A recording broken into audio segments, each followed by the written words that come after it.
성서대학 네 번째 강의 레위기의 제사법 세 번째 화목제에 대해서 같이 살펴보도록 하겠습니다. 우리가 지난번 두 번을 통해서 레위기의 제사 두 가지를 살펴보았죠. 하나는 번제고 또 다른 하나는 소제입니다. 번제의 가장 중요한 특징은 가죽을 제외한 제물 전체를 하나님 앞에 태워드린다고 하는 것이 가장 중요한 특징입니다. 다른 제사들과 이제 구별되는 중요한 특징이죠. 가죽을 제외한 전체를 태워드린다라고 하는 것이고요. 자발적 제사이고 번제의 가장 중요한 내용은 자발적 헌신과 순종입니다. 다른 제사와 비교할 때 나타나는 특징이고요. 자, 번제는 제사장이 매일 성전에서 드리는 상번제라고 하는 제사가 있죠. 상번제. 이것은 우리의 헌신과 순종이 매일의 삶 속에서 지속되어야 한다라고 하는 것을 의미합니다. 그러니까 제사장이 매일 아침과 저녁에 번제를 드리는데 이스라엘 백성들이 이제 그 번제에 참여하지는 않지만 마음으로 함께 참여하면서 그렇게 공적으로 드려지는 상번제를 통해서 이스라엘 백성들이 이제 하나님 앞에 매일의 헌신과 순종을 다짐한다고 하는 거죠. 그러니까 사적 번제가 있고 공적 번제가 있는데 사적 번제도 역시 헌신과 순종이고 공적 번제도 그런 의미를 담고 있습니다. 자, 소제의 가장 중요한 특징은 피 없이 드리는 제사라고 하는 것이죠. 그래서 우리가 이제 제사를 드릴 때 하나님이 우리의 동물의 피를 받으신다. 그러니까 피가 굉장히 중요하게 강조되지만 이 소제를 통해서 피 없이 드리는 제사도 역시 하나님이 받으신다고 하는 것. 그래서 가인과 아벨 할 때 그 가인이 드린 제사를 하나님이 받지 않으신 이유가 피 없이 드리는 제사였기 때문이다. 이런 얘기를 하는 사람들이 있는데 그것은 이제 좀 잘못된 해석일 수 있죠. 소제는 피 없이 드리는 제사이고요. 독립적으로 드려지기도 했지만 다른 제사를 풍성하게 하기 위해서 드려지기도 했습니다. 소제에서 가장 중요한 특징 중에 하나는 이제 번제나 속죄제를 대신하는 제사였다고 하는 거죠. 하나님 앞에 자발적 헌신과 순종을 하고 싶은데 그러려면 제물을 가져와야 되는데 그 제물의 값이 비싸서 도저히 드릴 수 없을 때 헌신을 다짐할 수 없을 때 소제로 대신을 해서 하나님 앞에 헌신과 순종을 다짐했다고 하는 것. 또 속죄제도 마찬가지죠. 자신의 죄를 속하기 위해서 제물을 드려야 되는데 그렇지 못할 경우에 소제로 속죄제를 대신했습니다. 구약 성경에 보면 하나님이 가난한 자의 아버지이시고 또 재판관이라는 말씀이 나오는데 이러한 소제를 통해서 이제 그런 하나님의 모습이 나타나고 있다고 볼 수가 있습니다.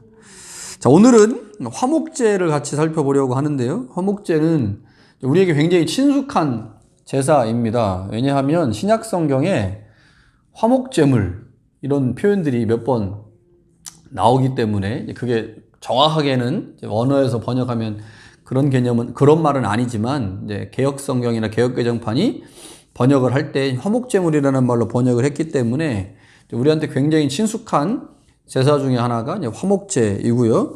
자, 모든 제사가 다 중요한데 화목제가 특별히 이제 우리한테 중요한 이유는 뒤에서 보겠지만 바울이 로마서에서 칭의를 가지고 복음을 설명하는데 그 칭의를 3장에서 설명하고 있다면 칭의와 같은 개념인데 다른 말로 이제 화목이라는 말로 복음을 설명하거든요. 그래서 여기 화목제가 바울이 그리스도의 복음을 설명할 때 사용하고 있는 개념 중에 하나이기 때문에 이제 중요합니다. 이 뒷부분에 가서 좀 더 자세하게 보도록 하겠습니다. 자, 화목제의 명칭입니다. 화목제는 히브리어로 슐라밈인데 여기 이제 밈이라고 되어 있잖아요. 끝에가 밈. 엘로힘 할 때도 임이잖아요. 임. 요게 다 히브리어에서 복수형을 나타내는 전미사입니다. 복수형 전미사가 요 단어에 붙어 있는 거죠. 그래서 화목제는 요 단어 자체가 복수형으로 되어 있다라고 하는 게 특징이고요. 제사의 이름을 이렇게 복수형으로 만든 것이 좀 특이한데 그 이유는 아마 화목제의 종류가 세 가지이기 때문이라고 보통 학자들이 보고 있습니다. 감사제, 서원제, 자원제 이렇게 세 가지의 종류로 화목제가 드려지고 있기 때문에 그러니까 각각의 이름이 붙었다고 하는 것은 화목제를 드릴 때 다른 이유들로 인해서 화목제가 드려졌다라고 하는 것을 의미하는 거죠. 그렇기 때문에 이제 복수로 붙여진 것으로 보이고요. 요 슐람임이라고 하는 단어가 어디서 왔느냐? 어근을 찾아보니까 샬람이라고 하는 단어에서 왔어요. 샬람에서 슐람임이 왔죠. 근데 이 샬람이라는 단어가 어디서 왔느냐를 연구해 보니까 샬롬이라고 하는 단어에서 온 겁니다. 샬롬 우리가 알고 있죠? 화평, 평화, 화목 이런 단어의 이런 뜻을 갖고 있는 이 샬롬에서 온 거예요. 그러니까 화목제라고 하는 제사 이름은 샬롬이라고 하는 단어에서 온 것이기 때문에 화목제는 화평과 평화를 목적으로 하는 제사다라고 볼 수가 있겠죠. 자, 그렇다고 본다면 우리가 지난번에 2번 번제는 올라가는 것이라는 뜻이라고 했죠. 히브리어로. 그리고 이제 소제라고 하는 건 우리말은 이제 소제라고 하는 것이 흰 밀가루로 드려지는 제사다. 그래서 이제 소제라고 이름을 붙였는데, 그래서 번제든 소제든 히브리어에 있는 의미와 조금 이제 이렇게 좀 괴리감이 있는, 좀 동떨어져 있는 이제 그렇게 이름이 우리말로 붙여졌는데, 화목제는 이 소제나 번제와 달리 히브리어 원어의 의미를 상당히 많이 가지고 있는, 크게 벗어나지 않는 이름이라고 볼 수가 있습니다. 그러니까 번제나 소제는 그 원래 히브리어의 의미보다는 그 제사가 가지고 있는 특징을 담아서 우리말로 새로 붙인 거라면, 이 화목제라고 하는 제사는 히브리어 이름과 그 의미가 거의 이제 동일하다라고 보면 되겠죠. 화목제는 말 그대로 화목하게 할 목적으로 드려지는 제사다라고 보시면 됩니다. 자, 화목제의 특징을 좀 보면요. 화목제는 사용되는 짐승이 소, 양, 염소입니다. 소, 양, 염소. 다른 제사들은 대체적으로 수컷만 사용되게 돼 있어요. 우리가 이제 다음 주에 보게 될 속죄제가 제사장, 그 다음에 이스라엘 전체, 족장, 평민, 이렇게 이제 4종류로 속죄제가 드려지는데, 그 속죄제가 드려지는 4번째에 해당되는 평민이 이제 제사를 드릴 때는 암컷을 사용할 수가 있습니다. 암컷을 사용하는데, 그것 말고는 대체적으로 번제든 속죄제든 대부분은 수컷이 제물로 드려지죠. 그런데 화목제는 암수 구분 없이 드릴 수가 있습니다.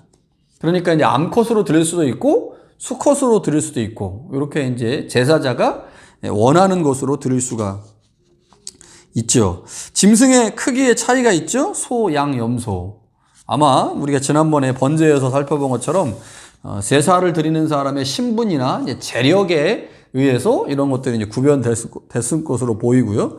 자, 제물을 암수로 구분하지 않고, 암것과 수컷을 구분하지 않고 그냥 다 드리게 했던 이유를 우리가 뭐 좀 생각을 해보면, 이게 이제 화목제가 하나님께 드려지는 제사이긴 하지만, 그래서 하나님께 집중하기도 하지만 더 큰 목적과 더 크게 중요한 부분은 제사를 드린 이후에 그 화목제 고기를 함께 나누거든요. 친교 식사를 하기 때문에 친교 식사의 자리에서 사람들끼리 나누는 거죠. 그래서 이 고기는 사실은 하나님께 드려지지 않고 그 제물에 기름하고 이제 간을 하나님 앞에 드리고, 나머지는 이제 그 제사를 드린 사람과 그 제사를 드린 이제 동료들이나 가족들이 함께 식사를 하기 때문에 그런 측면에서 하나님께 드려지는 부분이 이제 극히 일부분으로 제한되어 있고, 이래서 암컷도 암수 구분 없이 드리도록 한 것이 아닌가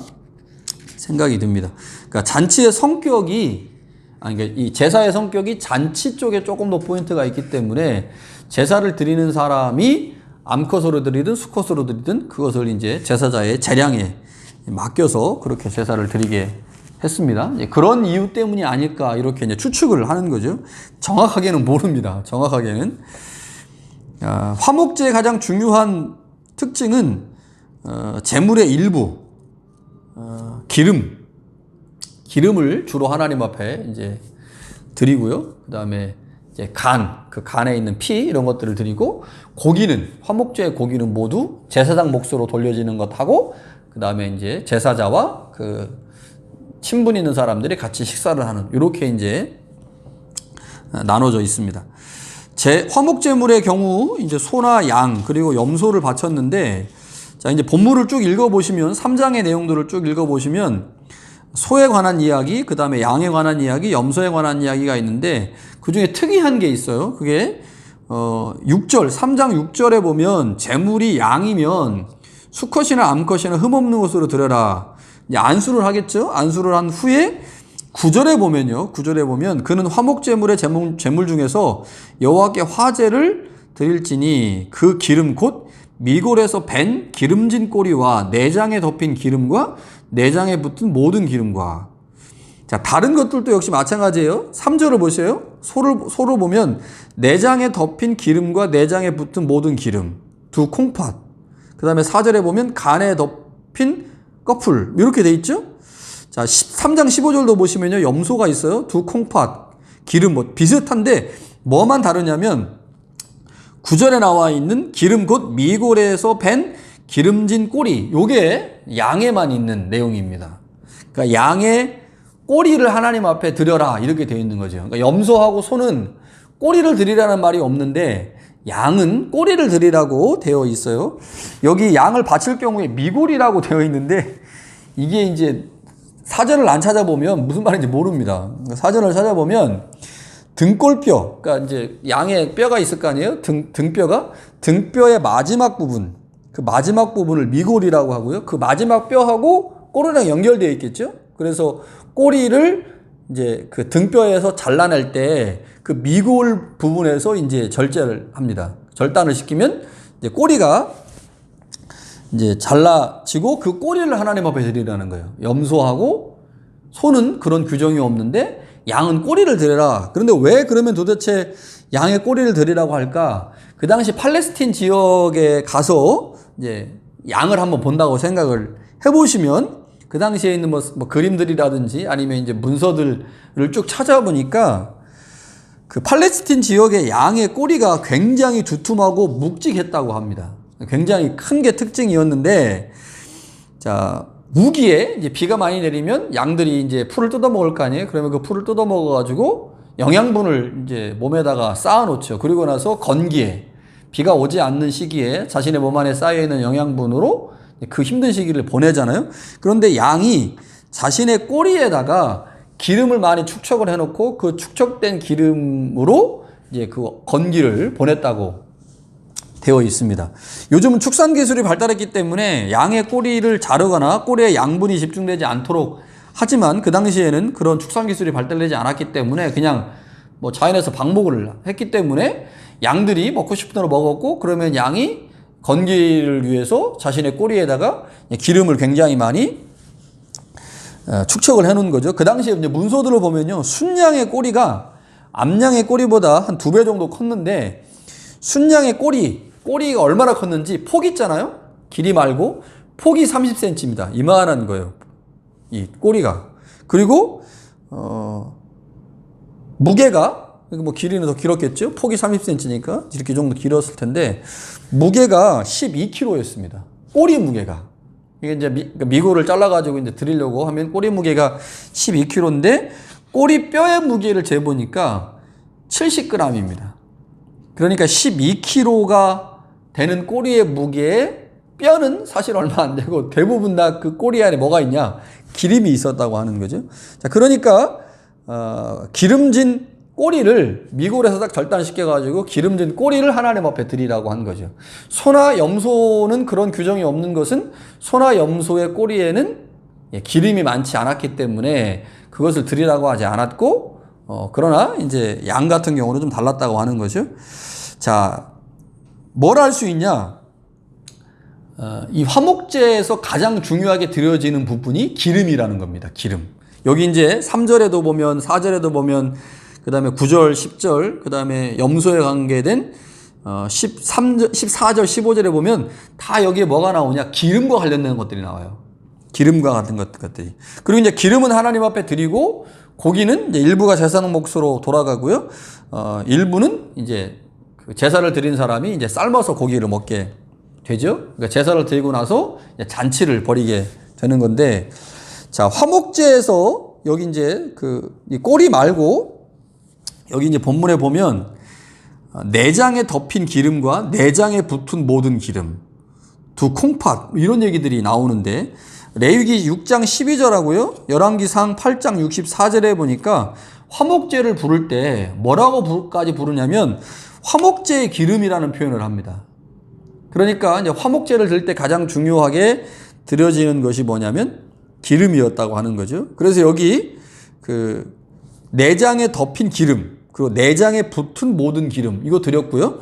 콩팥도 떼서 드렸는데 그 당시에 콩팥을 이제 양의 콩팥이든지 소의 콩팥이든지 염소의 콩팥을 보면 기름이 콩팥을 둘러싸고 있었기 때문에 이제 콩팥을 드리라고 한 이유도 역시 기름 때문에 드리라고 했다고 하는 거죠. 네, 그래서 화목제 규례에서 하나님께 드려지는 가장 중요한 부분이 뭐냐? 기름입니다. 하나님께 기름을 드리고 사람은 고기를 먹고 이렇게 된 거죠. 자, 그러면 왜 하나님께서 짐승의 기름을 바치라고 하셨을까? 자, 이것 때문에 이제 학자들 사이에서 논쟁이 좀 있더라고요. 자, 어떤 주석자는 이런 얘기를 해요. 기름이 콜레스테롤 덩어리잖아요. 콜레스테롤. 몸에 안 좋은 기름이기 때문에 하나님께서 인체에 해로운 거니까 먹지 말라고. 그래서 기름을 제물로 바치게 했다. 이렇게 말하는 학자도 있고요. 반대로 말하는 학자도 있습니다.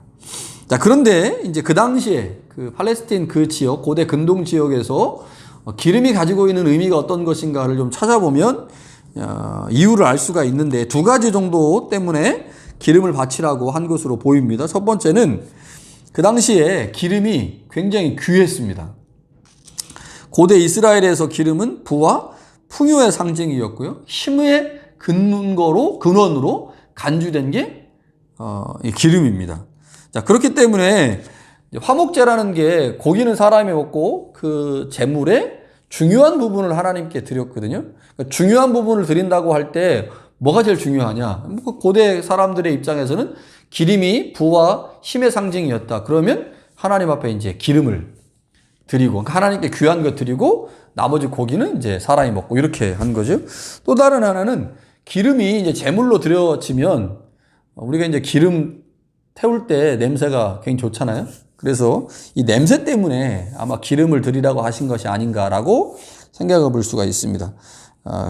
이제 대부분 이제 불로 태우잖아요. 그러니까 번제는 다 태워서 드리고 화목제도 이걸 태우는데 기름을 태우면 그 기름으로 인해서 냄새가 좋은 냄새가 나고 이게 하나님께 올려지기 때문에 기름이 가지고 있는 상징적인 의미 그리고 실제로 제사를 드릴 때 기름을 태웠을 때 그것이 만들어내는 냄새, 향기 이런 것들 때문에 하나님이 기름을 드리라고 한 것이 아닌가라고 생각이 들죠.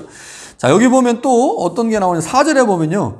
간에 덮인 꺼풀이 나옵니다. 간에 덮인 꺼풀. 간에 덮인 꺼풀이 뭘까? 이 콩팥도 드리고 콩팥이 이제 기름이 덮여 있다고 그랬잖아요. 그래서 콩팥을 드릴 때 역시 이제 기름이 덮여 있는 콩팥을 드렸는데 콩팥과 함께 간도 드리라고 하는데 간에 덮인 꺼풀 이게 이제 굉장히 논란이 많아요. 찾아보니까 이게 정확하게 어떤 부분을 의미하는지 논란이 좀 있는데 대체적으로 학자들이 뭐라고 말하냐면 간에 덮인 꺼풀이 간의 중앙 부분일 것이다. 이렇게 이야기를 합니다. 간의 중앙 부분. 자, 그러니까 콩팥과 함께 간의 중앙을 도려내가지고 그 부분을 하나님 앞에 드렸는데 그러면 왜 도대체 간을 드리라고 했는가? 그 이유가 정확하게 알 수는 없지만 많은 학자들이 이제 주장을 해요. 이렇다 저렇다 그런데 이제 그 중에 제일 설득력 있게 보이는 게 뭐냐면 고대 이스라엘 사람들은 간에서 피가 생성된다고 믿었다는 주장입니다. 실제로는 아니에요. 현대의학에서는 피를 만들어내는 부분이 간이 아니다. 간은 이제 그 독소가 들어와서 우리 몸에 들어온 독소를 해독하는 역할을 하잖아요. 그런데 그 당시에 사람들은 간이 이제 붉은 빛을 띠고 있기 때문에 피가 붉잖아요. 그래서 간이 피를 만들어낸다고 생각을 했다는 거죠. 그러면 간의 중앙 부분을 도려낸다고 하는 것은 간이 피를 만들어낸다면 몸에 있어서 하나님 앞에 중요한 부분을 드린다고 할 때 어느 부분을 드려야 되느냐? 피는 생명이잖아요. 이 레위기 제사법에 보면 피는 생명이란 말이에요. 그러면 생명을 드린다고 할 때 그 피를 만들어내는 간의 일부를 드리는 것이 그 제물의 가장 중요한 부분을 드리는 것이라고 생각을 했을 거라는 거죠. 자, 그렇게 정리를 해보면 하나님 앞에 드리는 이 화목제에서 중요하게 드려지는 부분이 두 가지인 거죠. 첫 번째는 기름입니다. 기름. 두 번째는 피를 포함하고 있는 간. 이렇게 이제 두 가지를 드렸는데 이 두 가지를 드린 가장 중요한 이유는 이 두 가지가 그 제물의 가장 중요한 부분이라고 여겨진 거죠. 가장 중요한 부분을 하나님께 드리고 나머지 부분을 하나님 앞에 제사를 드린 후에 나머지 부분을 제사자와 제사자의 친구들이 함께 그 고기를 먹으면서 잔치를 베풀었던 요 제사가 화목제사이죠.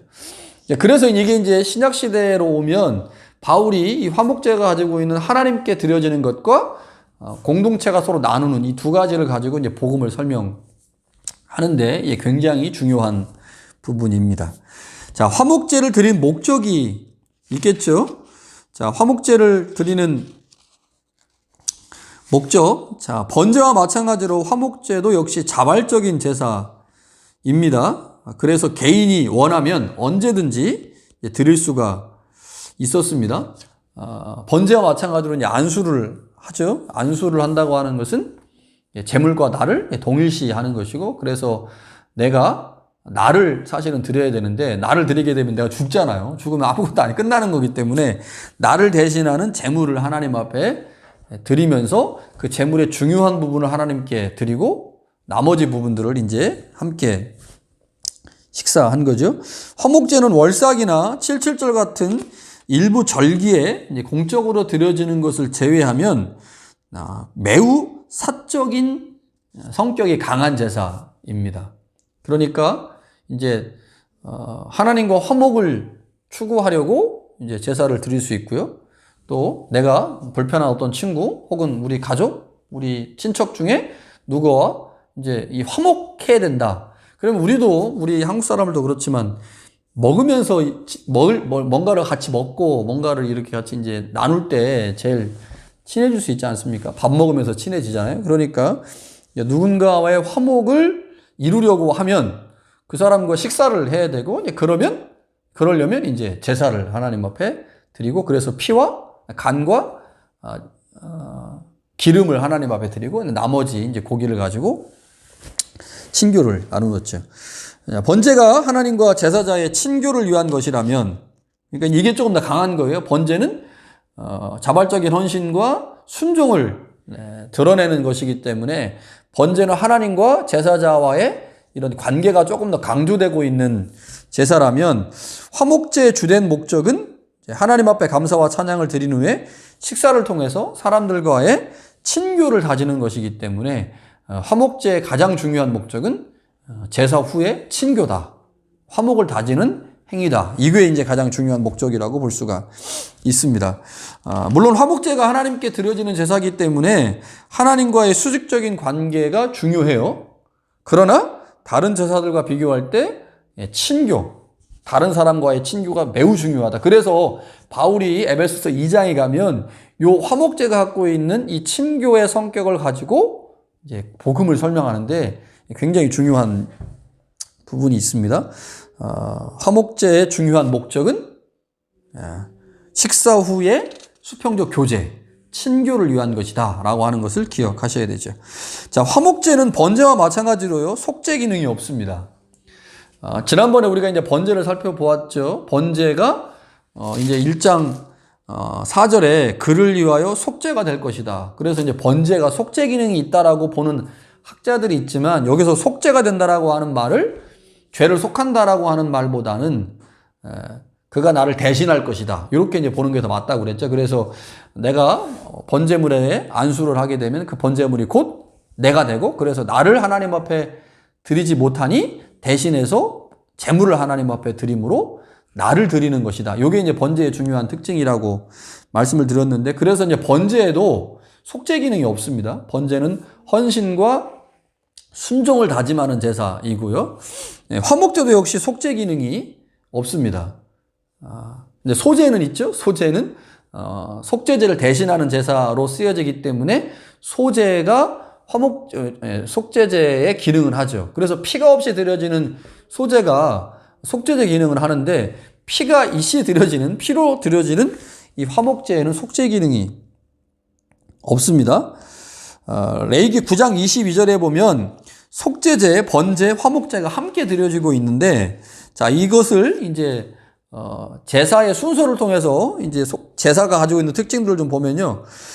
죄로 인해서 하나님과 사이가 틀어지면 내가 이제 하나님이 금하신 말씀들이 있을 거 아니에요. 그래, 금령이라고 하죠. 금하신 것들을 어겼을 때 하나님과 관계가 틀어지잖아요. 그러면 그 관계를 회복하기 위해서 드려지는 제사가 속죄제죠. 그러니까 예수님의 십자가의 죽으심이 속죄제적 기능이 있습니다.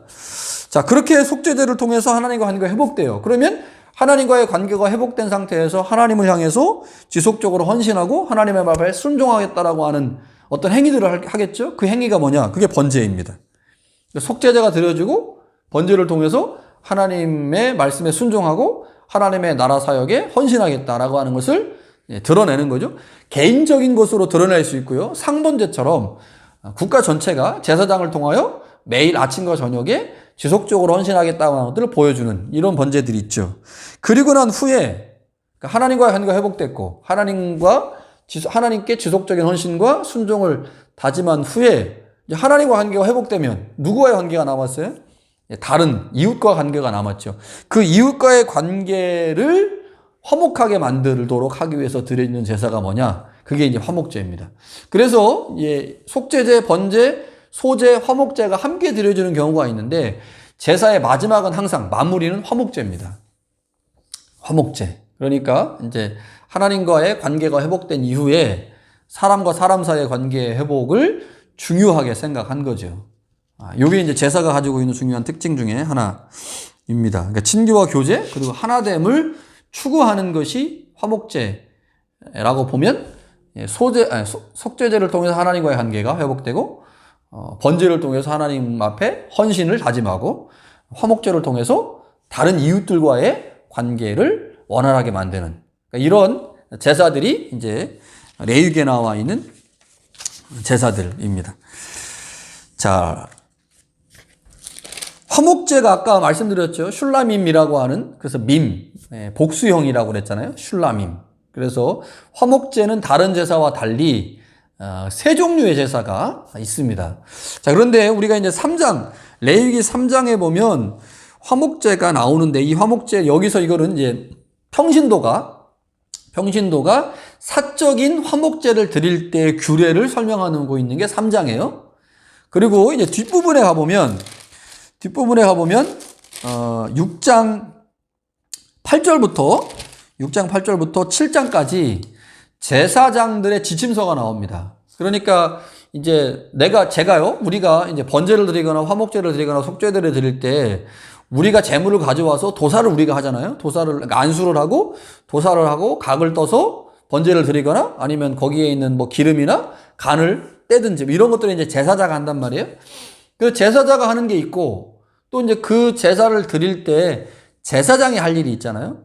제사장이 할 일. 그래서 이 1장부터 5장까지에 나와 있는 내용들, 번제부터 속건제까지는 일반 평민들인 제사자가 어떻게 제사를 드려야 되는지 그 제사자에 관한 관점에서 기록한 거라면 6장 8절부터는 이제 그 각각의 제사에 관한 제사장들이 해야 될 일이 있거든요. 그 제사장들이 해야 될 일들을 기록을 해놨는데 화목제에 관한 내용들을 보니까 그래서 6장 8절부터 13절까지는 번제에 관한 그리고 14절부터 23절까지는 소제에 관한 그리고 속죄제에 관한 이야기가 쭉 기록되다가 7장 11절부터 보면요. 화목제물에 대한 규례가 그러니까 제사장과 관련된 지침서가 마지막 부분에 나오는데 이 마지막 부분에 나오는 내용들을 보니까 여기에 화목제가 3가지로 되어 있어요. 3가지.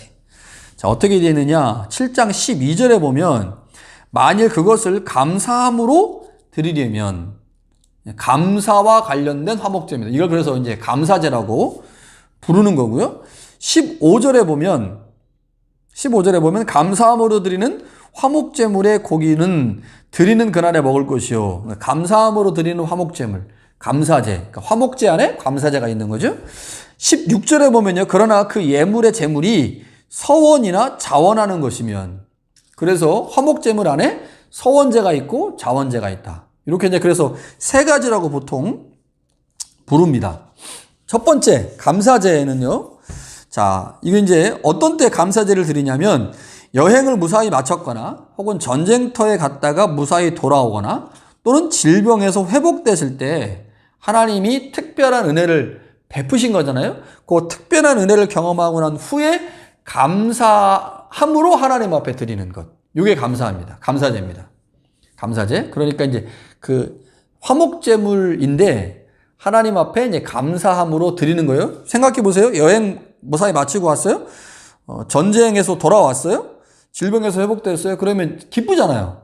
그러면 하나님 앞에 제사를 드리고 나서 그것을 기뻐하고 즐거워하는 사람들과 함께 잔치를 베풀어야 될 거 아닙니까? 그러면 잔치를 그냥 베풀지 않고 먼저 우리가 이제 개업을 하거나 뭐 이제 아이들 돌이 되면 돌 예배 드리고 나서 식사 같이 하는 것처럼 똑같은 거라고 생각하시면 됩니다.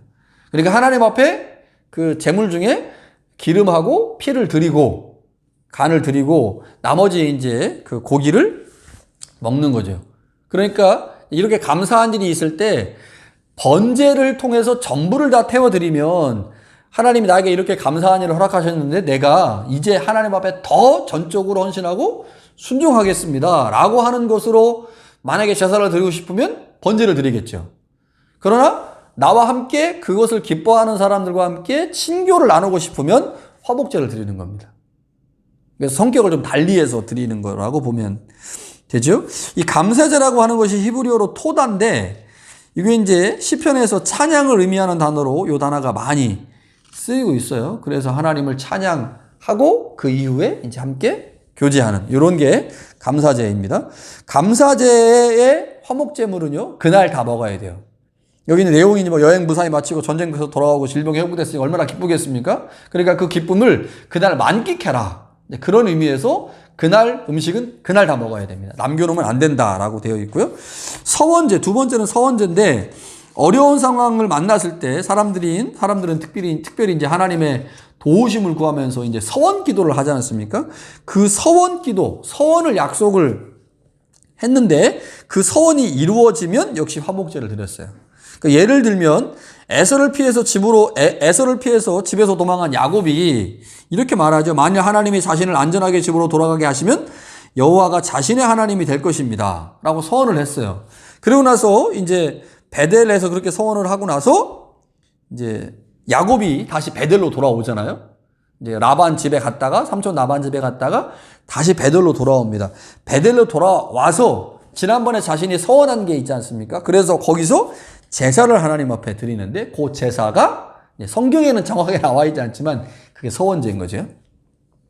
또 사무엘상 1장에 보면요 한나가요 만일 하나님께서 자신에게 아들을 낳게 해주시면 그 아들을 하나님께 바치겠다고 서원을 합니다. 그리고 나서 이제 사무엘이 태어났죠. 사무엘이 태어나고 나서 젖을 뗀 후에 한나가 수소 3마리와 가루 1에바와 포도주 1가죽부대를 가지고 서원제를 드립니다.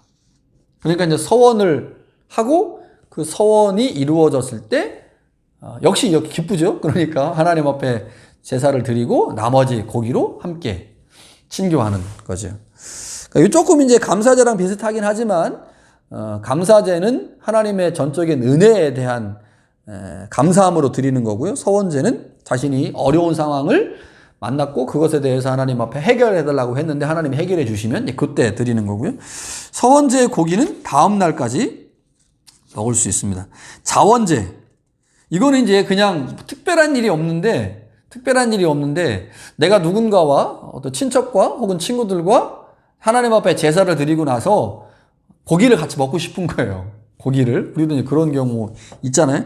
그러면 그냥 자발적으로 하나님 앞에 화목제를 드리고 그 고기로 함께 교제하는 이런 제사가 이제 자원제였습니다. 낙헌제라고도 말하는데요. 낙헌제는 이 즐거울 낙자에다가 드릴 헌자입니다. 그래서 즐겁게 드렸다. 특별한 이유가 없는 거예요. 감사제하고 서원제는 특별한 이유가 있어서 하나님 앞에 그 제사를 드리는 건데 이거는 특별한 이유가 없이 그냥 내 옆에 있는 지체와 화목의 관계를 만들고 싶다라고 하면 우리도 그냥 아무 일도 아닌데 뭐 돌이라든지 생일이라든지 이런 날 집에 초청해서 식사를 하는 경우도 있지만 그렇지 않고 그냥 불러가지고 밥 먹는 경우도 있잖아요. 이런 거랑 생각하시면 되는 거죠. 자, 화목제의 고기는요, 당일이나 혹은 이틀, 그 다음날까지는 반드시 소비를 해야 합니다. 이유가 뭐냐? 화목제의 중요한 목적이 친교잖아요, 친교. 그래서 친교가 중요하기 때문에 제사자가 고기를 막 욕심내가지고 그것을 뭐 3일, 4일 이렇게 묵혀놓는 거는 화목제의 중요한 정신과 이제 반하는 것이기 때문에 화목제는 그날 혹은 늦어도 그 다음날까지는 고기를 다 함께 먹도록 그렇게 했습니다. 이틀이 지나잖아요. 그러면 고기가 더러워져요. 그리고 더러워지면 그걸 만지게 되면 부정해지기 때문에 정결규례를 해야 되는, 이렇게 되어 있습니다. 자,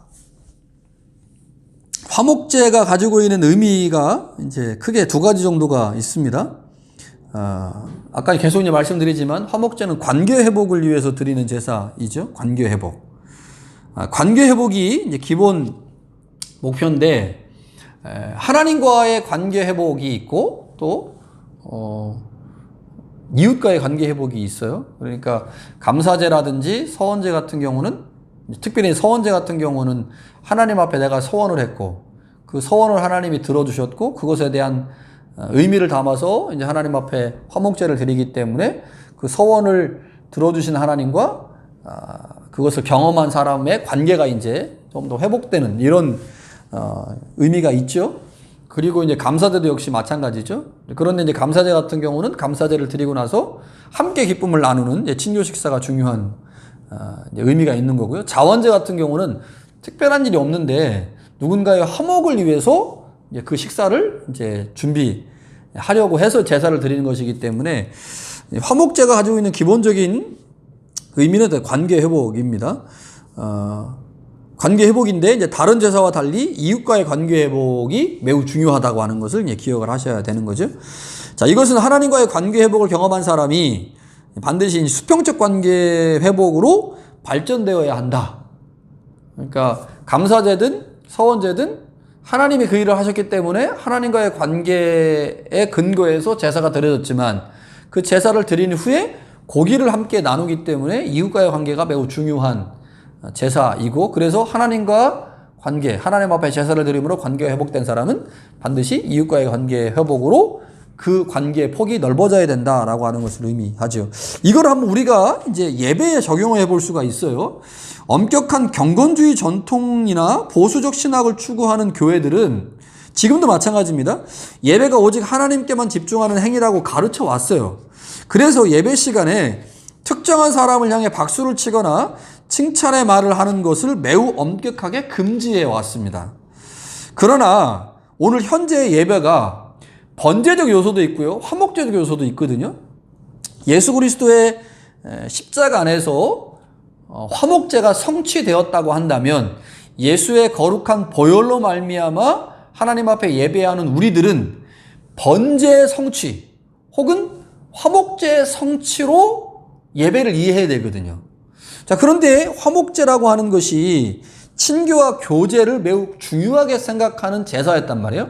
번제는 헌신과 순종을 매우 중요하게 여기는 거였다면, 그러니까 예배 안에는 번제적 요소도 있어야 되고요, 화목제적 요소도 있어야 된다는 거죠.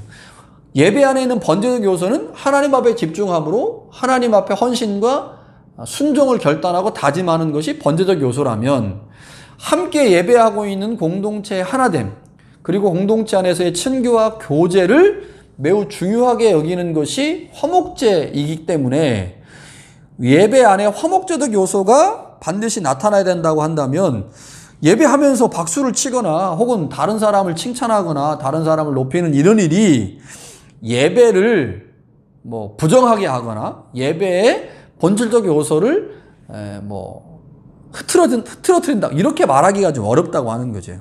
그러니까 예배 시간에 하나님을 향해서 하는 행위뿐만 아니라 서로를 격려하고 위로하는 것도 역시 예배 안에 중요하게 있어야 될 요소라는 거죠.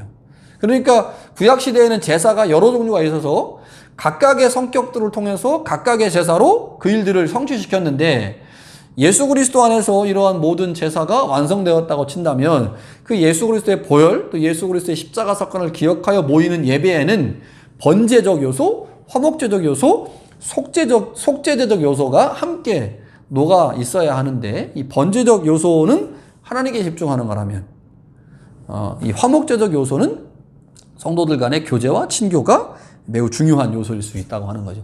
이것이 이제 조금 더 확장되면 친교 식사까지 갈 수가 있는 거죠.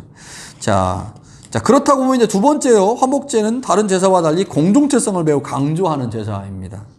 그러니까 번제가 하나님과 1대1의 관계를 중요하게 여기는 제사라면, 화목제 제사는 공동체성을 매우 중요하게 여기는 제사인 거죠. 화목제 제사 이후에 이웃과 함께 음식을 나누면서 공동체, 그것이 뭐 어떤 공동체든 가나요? 친구 공동체든 친족 공동체든 뭐 어쨌든 공동체 하나됨을 경험하게 하기 때문에 굉장히 중요한 거고요.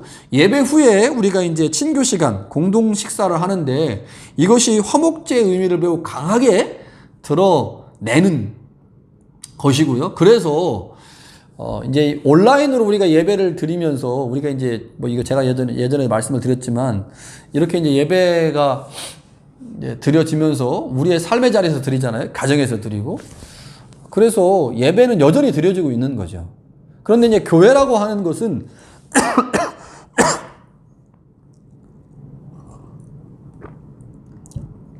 교회라고 하는 것은 예배만 존재하는 게 교회가 아니잖아요. 교회에는 하나님께 드려진 예배도 있어야 되고 친교도 있어야 되는데, 예배를 조금 확장시켜서 보면요, 하나님 앞에 집중하는, 그래서 찬양하고 또 하나님이 주시는 말씀을 듣는, 그렇게 이제 집중하는 제의적 시간, 제의적 예배 시간도 매우 중요한 예배 시간이지만, 그 함께 예배를 드린 공동체가 식당에 내려와서 한 음식을 먹는다. 이게 이제 성만찬이거든요. 한 음식을 먹으면서 친교와 교제를 갖는 것도 예배의 중요한 요소가 되는 거죠. 그러니까 지금 이제 이 코로나 시대에, 코로나 팬데믹 시대에 이렇게 서로 교제하는, 식사를 하며 서로 떡을 떼며 교제하는 이 부분이 굉장히 약해졌고, 이 부분을 하고 있지 못하기 때문에 사실은 우리는 지금 예배하고 있지만 반쪽짜리 예배밖에 못 하고 있는 거죠. 반쪽짜리 예배.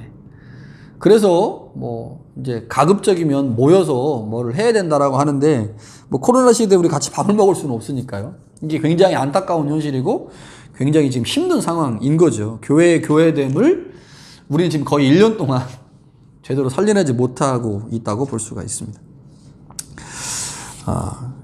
그러니까 예배에는 번제적 요소가 있어야 되고요, 또 화목제적 요소가 있어야 된다. 그래서 의식으로서의 예배, 그리고 친교로서의 예배가 함께, 번제와 화목제가 함께 할 때 이제 온전한 예배가 되는 것이고, 이것을 조금 더 지역사회로까지 넓히면 지역사회 안에서 우리가 삶으로 하나님의 나라를 세우고 삶으로 예배하는 이런 것까지도 예배라고 볼 수가 있는 거죠. 그러니까 하나님과의 관계를 매우 중요하게 여기는 제사가 있고, 또 제사 후에 공동체 안에 공동체적 관계를 매우 중요하게 여기는 제사가 함께 있기 때문에, 하나님이 원하시는 제사는 하나님을 바라보는 것과 옆에 있는 이웃을 바라보는, 이것이 이제 하나로 합쳐져야 된다라고 이제 볼 수가 있는 거죠. 이제 그런 의미에서 이 화목제라고 하는 것이 굉장히 중요합니다. 자, 이제 마지막으로요, 이제 화목제와 신약 성서와의 관계를 좀 보아야 되는데, 자, 바울이 그의 서신에서 예수 그리스도 안에서 화목제가 성취되었다라고 이제 이야기를 해요. 자, 로마서를 좀 보면요, 로마서에서 바울이 복음을 설명할 때 중요하게 사용하는 개념 중에 하나가 뭐냐면 칭의거든요. 칭의. 예수를 믿음으로 말미암아 하나님으로부터 의롭다 하심을 얻었다. 칭의. 그래서 이제 3장에 보면요, 로마 3장에 보면 바울이 칭의를 설명하면서 23절에 모든 사람이 죄를 범했다. 24절에 예수 그리스도 안에 있는 성령으로 말미암았다. 구원받았다는 거죠. 25절에 하나님이 그의 피로. 그래서 23절, 24절, 25절을 보면, 쭉 읽어보면 바울이 예수 그리스도로 말미암은 칭의, 예수로 말미암은 복음을 설명할 때 레위기에 나와 있는 속죄제의 관점에서 설명하고 있다고 하는 것을 확실히 알 수가 있어요. 그러니까 우리가 하나님 앞에 죄인이고 하나님 앞에 죄를 졌는데 예수의 거룩한 보혈로 말미암아 우리의 모든 죄가 용서받고 사해져서 하나님으로부터 의롭다 하심을 받았다는 거죠. 이게 이제 우리 다음 주에 보게 될 속죄제의 가장 중요한 모습인데, 그러니까 로마서 3장은 속죄제라고 하는 관점에서 바울이 그리스도의 복음을 소개하고 있습니다. 자, 그런데 5장에 가면요, 관점을 달리해요. 관점을 달리해서 칭의를 화목이라는 단어로 설명합니다. 하나님이 우리를 의롭다고 하셨다. 너는 의인이야. 라고 하는 개념을 하나님과 우리 사이가 화목하게 됐다. 관계가 소통됐다. 관계가 통했다. 이렇게 설명을 한다는 거죠. 1절에 5장 1절에 우리가 믿음으로 의롭다 하심을 받았으니 우리 주 예수 그리스도로 말미암아 하나님과 화평을 누리자. 11절에는요. 이제 우리로 화목하게 하신 우리 주 예수 그리스도로 말미암아 하나님 안에서 또한 즐거워한다. 자, 그러니까 바울이 복음을 설명하면서 3장에서는 칭의라고 하는 개념으로 속죄제라고 하는 제사를 통해서 복음을 설명하고 있는 반면에 5장에 가면 화목제 개념으로 복음을 설명하고 있다고 하는 거죠. 그런데 더 중요한 것이 있습니다. 더 중요한 것이 에베소서 2장이에요. 에베소서 2장 14절부터 16절에 보면 그는 우리의 화평이신지라 둘로 하나를 만드사 원수된 것 곧 중간에 막힌 담을 자기 육체로 허시고 법조문으로 된 계명의 율법을 폐하셨으니 이는 이 둘로 자기 안에서 한 세 사람을 지어 화평하게 하시고 또 십자가로 이 둘을 한 몸으로 하나님과 화목하게 하려 하심이라. 자, 바울이 예수 그리스도의 죽음을 어떻게 설명하냐면 먼저 이방인과 유대인 사이가 예수로 말미암아 화목하게 되었다. 그로 말미암아 이방인과 유대인이 화목하게 됐고 그렇게 화목된 우리가 하나된 모습으로 하나님과 화목을 이룬다. 이렇게 말합니다. 이제 바울이 에베소에서 설명하고 있는 복음의 정말 중요하고 탁월한 설명이에요. 그러니까 이제 우리는 하나님과 화목이 된 후에 그리고 나서 이웃과 화목을 해야 된다라고 생각을 하잖아요. 하나님과 화목하고 나서 이웃과 화목해야 된다. 그러니까 바울이 로마서에서는 그렇게 설명하는 거죠. 하나님과 우리가 하나님으로부터 의롭다 하심을 받으면 하나님과 우리 사이가 화목하게 된 거예요. 화목하게 된 후에 그 다음에 로마서 12장 이후에 가서 우리가 삶의 자리에서 많은 공동체 구성원들과 화목하게 돼야 되는 거예요. 이게 로마서의 방식이라면 에베소서에서는 예수 그리스도의 죽음으로 말미암아 이방인과 유대인이 하나가 됐고 화목하게 됐고 그렇게 화목하게 된 인간이 그렇게 화목하게 됐을 때 비로소 하나님과 화목하게 될 수 있다는 거죠. 이게 이제 요한 1서 같은 데서 보면 이웃사랑을 굉장히 강조하고 형제사랑을 강조하지 않습니까? 내가 형제를 사랑한 것은 곧 하나님을 사랑하는 것을 보여주는 거다. 이렇게 표현을 이제 요한 1서에서 말하고 있는데 그런 방식으로 설명하는 거죠. 이게 왜 중요하냐? 화목제라고 하는 것이 먼저 하나님 앞에 드려지는 거잖아요. 피하고 기름을 하나님 앞에 드립니다. 그리고 나서 그 고기로 친교를 나누잖아요. 그런데 화목제는 하나님 앞에 드려지는 것보다 이렇게 친교하는 것이 더 중요한 제사이거든요. 그래서 이렇게 친교하는 그 친교를 통해서 하나님 앞에 드려진 그 피와 기름이 의미가 있는 거죠. 피와 기름을 드렸어요. 그런데 제사자가 고기 집에다가 감춰놓고 고기를 안 나눠. 그러면 그 하나님 앞에 드린 기름과 간은 의미가 없는 거죠. 그러니까 이렇게 하나님 앞에 중요한 그 제물의 중요한 부분을 드리고 함께 교제하고 친교하는 행위를 통해서 하나님과의 관계가 나타나는. 이게 이제 화목제의 중요한 모습인데 그러한 모습을 바울이 에베소서 2장에서 복음을 설명하면서 사용하고 있다고 하는 거죠. 이게 이제 바울이 이제 설명하고 있는 내용이기 때문에 굉장히 중요한 거고요.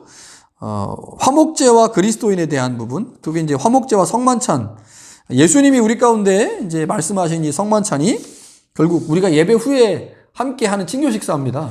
함께 하는 친교 식사. 이런 개념으로 이해한다면 이게 이제 화목제도 성격을 갖고 있기 때문에 우리가 예배 후에 함께 교제하고 친교하는 시간들이 굉장히 중요하다고 볼 수밖에 없는 거죠. 자, 지금까지 이제 시간이 됐기 때문에요. 레위기의 제사법 세 번째를 살펴보았습니다. 화목제를 살펴봤고요. 화목제는 하나님께 드려지는 부분과 친교를 위한 부분이 있는데 이제 더 중요하고 더 비중 있게 다뤄지는 것이 이제 고기를 함께 나누는 친교라고 하는 걸 기억하셔야 됩니다. 하나님께 드려지는 제사이기 때문에 기본적으로는 하나님께 집중하는 것이지만 화목제는 다른 제사와 달리 짐승의 고기를 함께 나눔으로 친교와 교제가 허용되는 제사이고 이 친교와 교제를 통해서 하나님 앞에 제물이 드려진 것을 증명하는 이런 제사라고 볼 수가 있겠습니다.